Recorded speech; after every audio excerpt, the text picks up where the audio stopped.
真正若甲你住喺老大人爱加关心。来讲到天气，今日呢台北季风呢无遐透，气温有小可回升，因为各地早暗依然较凉冷，加上南方云系影响，水汽变较济，北部、东北部这个雨就较明显，因为中继站水汽增加，阴暗到明仔载透早，3500公尺以上的关山有可能会落雪。啊，这为温度变化提醒乡亲，这2天温度会豆豆回升，北部到拜六气温会回升到17度，阳过后礼拜二。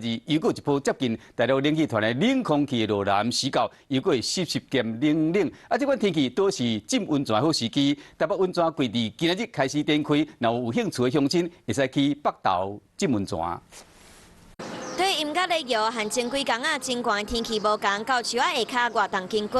拜四东北季风减弱，气温较低，不过各地站温度差真济。日时北部、东北部高温会回到22到24度，其他地区25到29度，北部上低温15度，其他地区20度左右。西半部地区今天呢，偶尔也有一些飘雨的机会，那请大家多加留意。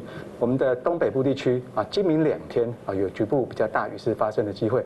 气象局表示，因为水汽流啊较济，拜四暗时到拜五透早3500公尺以上的关山有机会落雪或者是减霜。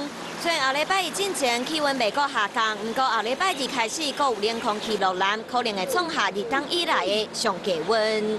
我们预计这股冷空气的强度其实是比较强的，那有可能接近大陆冷气团的等级，甚至达到大陆冷气团的等级。在中部以北、东北部的低温呢，将只有14到15度左右，那其他地区的低温呢，大概也是只有17度上下。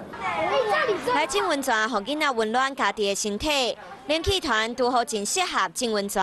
台北温泉季嘛热热展开，伫这温馨北投站开始5天的温泉响应，邀请民众到北投浸温泉温暖身体，还有市集活动，让大家来佚佗。